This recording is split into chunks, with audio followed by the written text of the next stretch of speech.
My slides now, right? I see your Your slides. first slide. Your first slide, yes. Yeah. Okay. Very good. Okay. So I think we're starting now. So I just want to start welcoming everyone who's joining us. As you are entering the room, we would like for you to, in the chat, just say who you are and where you're joining us from.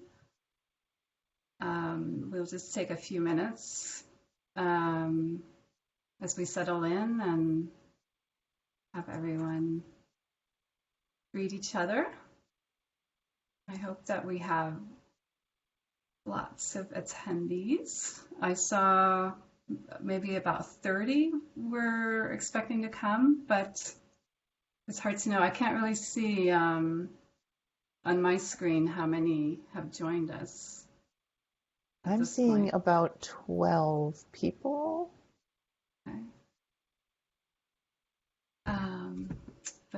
Yeah, I think it takes people, a few minutes sometimes to get from one session to another. Sometimes you have to leave Blue Jeans, even though you've been in Blue Jeans already, and then you have to kind of log back in. So it can take a few minutes. But I am very excited about this session.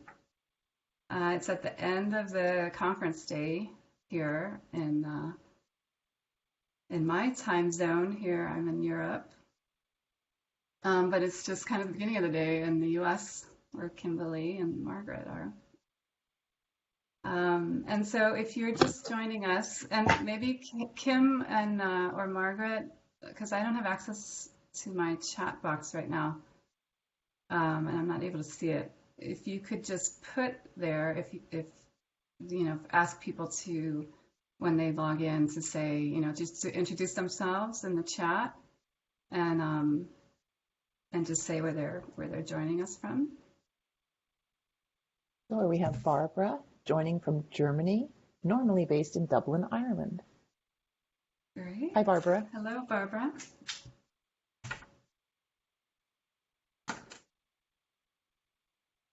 So it's always nice to get a feel for who everyone is in these sessions, and especially where we all are. We have Ian, monitoring evaluation adaptation and learning advisor. I'm not sure the A. You can maybe tell us. At Save the Children International, and he's based in London. Hi, Ian. Great. Welcome. Accountability. Sorry.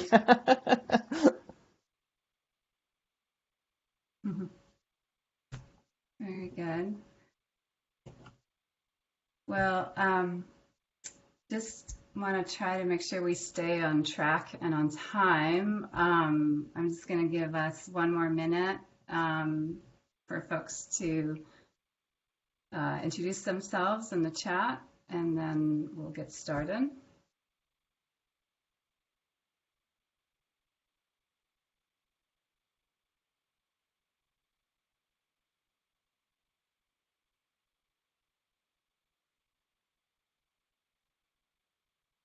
And I'll have to look at the chat afterwards because I'm not seeing it right now because I'm sharing my screen. Margaret, would you like me to share slides? Would that be helpful so you can see the chat? I can see the chat. And so Okay, there are 15 people listed besides Antonia Muir, Barbara Schmidt, Claire, Eva Kunzler, Jessica Olson, and I'm sorry if your names are cut off. That's as far as I can see. Kim, Kirsten, and Lily Wagstaff, Natalie Sellis, Oli Berry, Ian, and Yukai Har, our volunteer. There might be about 6 or 7 people who are participants and not presenters. So Ian, Oli. Antonia just wrote. She's coming from the Robert Bosch Situng, Mm-hmm. Situng Foundation, and she's calling from Berlin. And then we have somebody from Costa Rica, Natalie. Great. Great. Well, welcome everyone. I think we'll get started now. We're gonna first start by just introducing ourselves and say just spend a couple minutes introducing ourselves and share what piqued our interest in this topic. I will share the next slide. So I am Kirsten Bording Collins. I'm the founder and principal of Adaptive Purpose, which is a small purpose-driven consulting practice exploring and building capacity in holistic, adaptive, and nonlinear approaches to change and its measurement. I'm currently located in Copenhagen, Denmark, and I'm originally from here. However, I've spent most of my professional career outside of Denmark, primarily in the United States. So what piqued my interest in capacity building around systems approaches and evaluation? I think originally my own journey through both formal and informal training pathways and communities of practice, seeking to build my own skills and knowledge in systems thinking, systems methodologies, complexity theory. It's something it's been a path for me where I try to just learn and build skills in any way I could. After, I think, originally being introduced to systems thinking via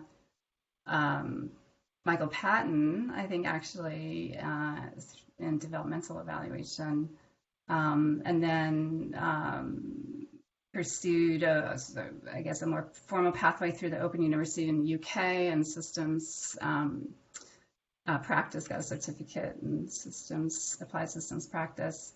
And then otherwise have just kind of, attended any kind of workshop or training I could through informal training opportunities. But most recently, what piqued my interest and also then led to this wanting to do this session is that as I became an adjunct in a university program that's offering a certificate and a master's degree in measurement and evaluation. And I noticed that the curriculum of this program really mostly contains the mainstream quantitative and qualitative methods types courses, and really systems-based approaches and methodologies are mostly non-existent in this curriculum, in this program. And so that led me to kind of wonder, this is a program that is turning out new evaluators, but if they are not being introduced in any of, to sort of any of these approaches and methodologies and more sort of non-traditional evaluation methods, how can we, evolve as a profession, especially in these times, and keeping in mind the theme of this conference, where I personally strongly believe that systems thinking and systems methodologies and approaches is critical. So that's me. Sorry if I went a little too long, and I'll leave it let Margaret introduce herself next. Thanks, Kirsten. It's always great to hear the story of how we get to where we are with this work. I am Margaret, but I mostly go by Meg. There's another Margaret Hargraves out there that I get confused with far too often. I am currently a senior fellow at the National Opinion Research Center, or NORC, at the University of Chicago, and it's a large independent research and consulting firm that works around the world. My focus is that, and I've had over 20 years of experience directing evaluations, systems change evaluations of human services, public health, and healthcare and justice initiatives, addressing inequities and improving issues like healthy child development, structural and social determinants of health, and organizational community capacity building to support and sustain systemic change. I have also developed and use transformative evaluation and pragmatic evaluation approaches that include culturally responsive methods, participatory engagement methods, and also, of course, traditional mixed methods of qualitative and quantitative social research.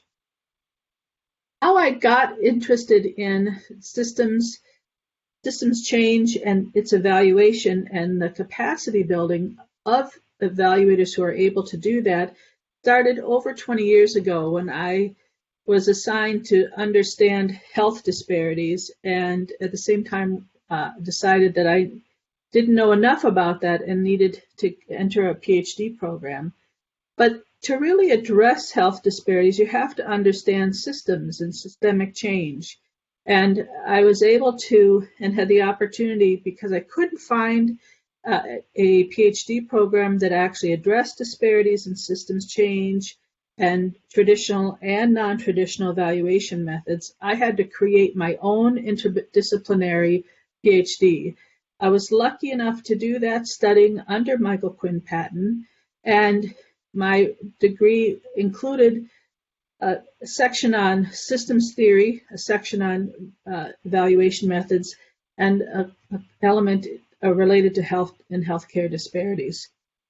I've been doing that work for over 20 years now, mostly for state and local government when I worked in state and local government, and then for federal agencies in the US, and now primarily for foundations.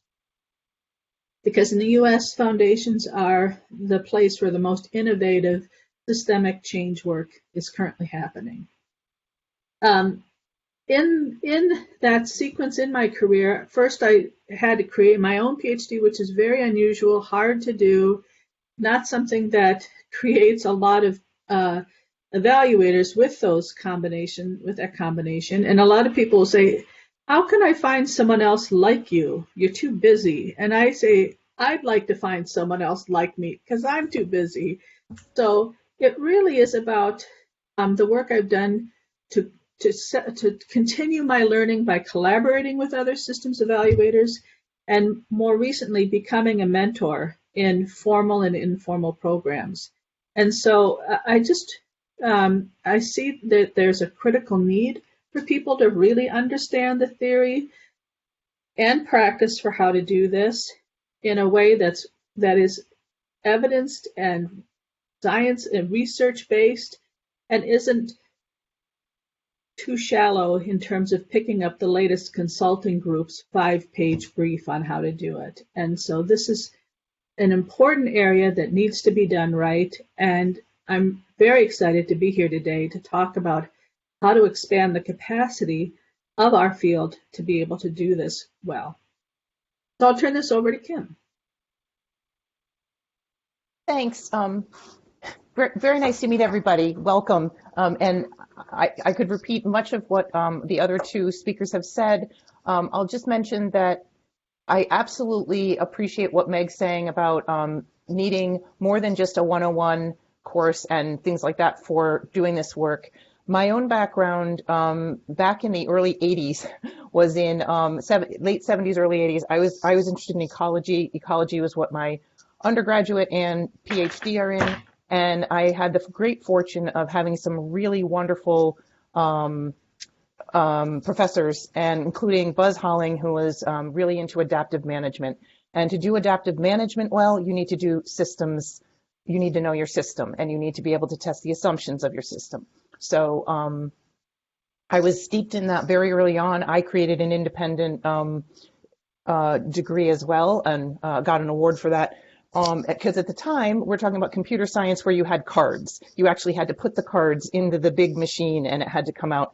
And so I created a a major in ecology with a minor in that, and it got me into the modeling field. And modeling is all about systems as well. You need to understand the system at hand and the system one level outside of it and one level inside of it to be able to explain the system of choice. And that's what Buzz Holling's work was all about too, was scales and hierarchies and systems. So that's what I did and I ended up doing PhD work in modeling systems dynamics for social primate populations and showing the difference in how the sociality affects population dynamics under different climatic conditions.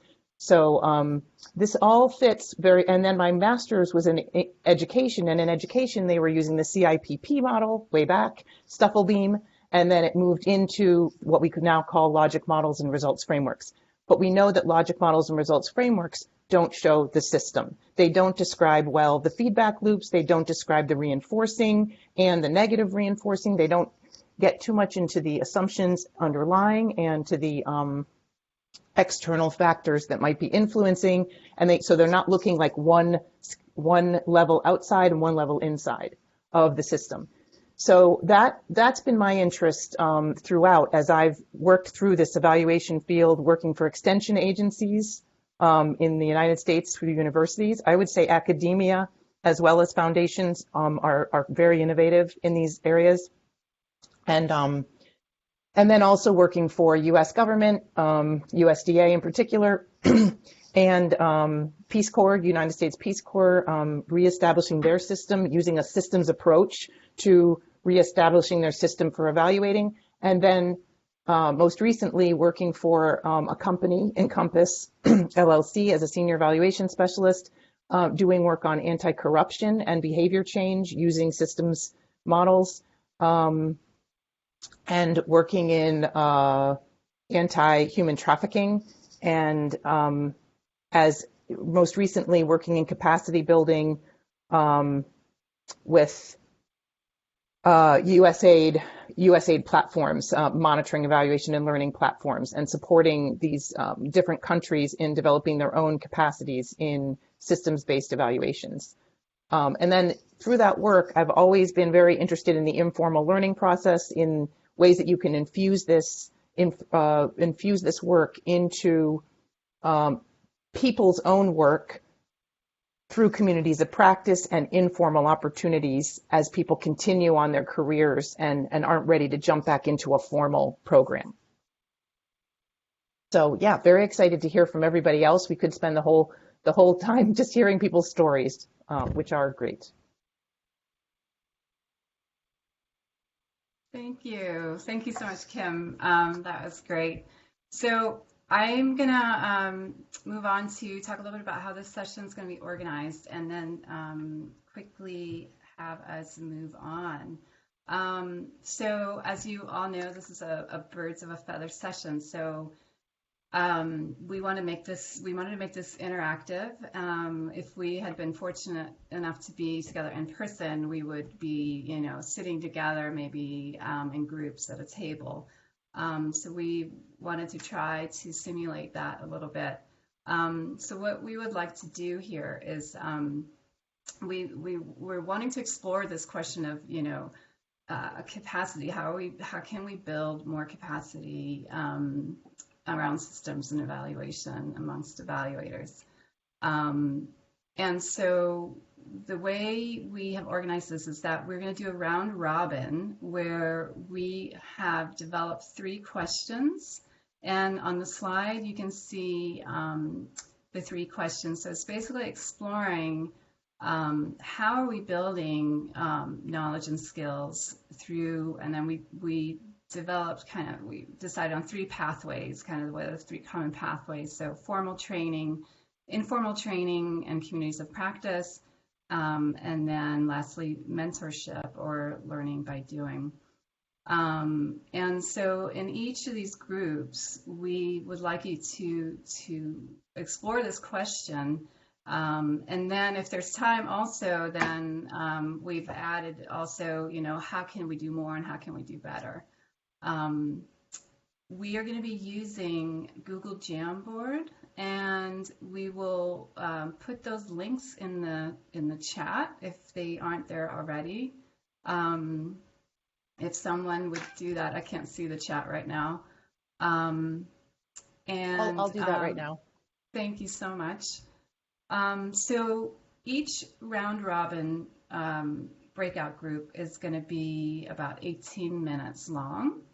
And so you will be randomized, basically, I think. Our volunteer, our tech volunteer, Nicholas, was going to just break us into these 3 groups. And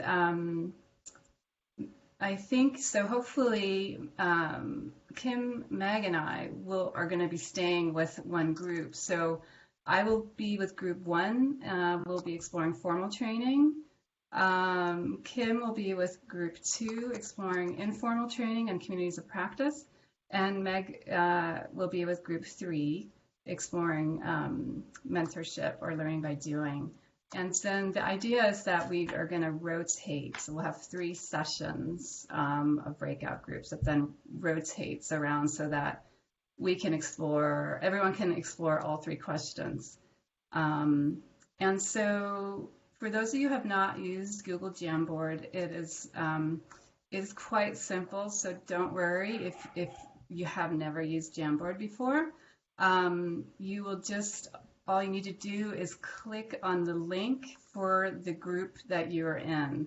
So if you're in group 1, then you click on the first link. If you're in group 2, you click on the second link. And group 3, you could click on the third link. So, and on the Jamboard, you will see that they're also numbered and titled by group 1, 2, and 3. So just make sure that you are working on the relevant and correct Jamboard when you get there. Does anyone have any questions before we break out? I can't see the chat, but if someone, Kim or Meg, if there's questions popping up, we can maybe quickly answer them. Otherwise, I'm not seeing any questions yet. Okay, good. Otherwise, hopefully, everyone's ready to go. I am going to stop sharing my screen so I can see the chat. Hopefully. There we go. And so then I think we're ready to go. Although I'm just seeing a chat in the chat that we are 3. Let's see. There's some chatter about numbers of size of groups. Yeah, it might be that 15 with 15 it's too much. I think we could break out into 2 if we wanted, or we could keep it at 3 and just somebody's commuting at the moment and not sure of the format. Yeah, I guess it would be hard if you're commuting because you would need to be at a computer. Well, I think you could still, she wouldn't see the Jamboard, but she could contribute to the discussion, and we can just make sure that we're speaking back. Yeah, absolutely, yes. I mean, just listening in and contributing, that's completely fine. We do ask that in each group that if someone could be a note taker. And then also for those of you or those of us who are fluent and native English speakers, hopefully we're not speaking too quickly. I'm aware that sometimes we speak too quickly for non-native English speakers. But otherwise, once we get to Google Jamboard in your groups, we will, you could either use on the left-hand side of the Jamboard, you will see different functions, and you can use a sticky note or you can use a text box to then add to the board you're on. I'm wondering if it would be helpful to share one of the Jamboards before we break out. I think we can break out and do it then. Okay. And it looks like we only have 10 people. So it does look like maybe we should break this out into 2 and maybe just have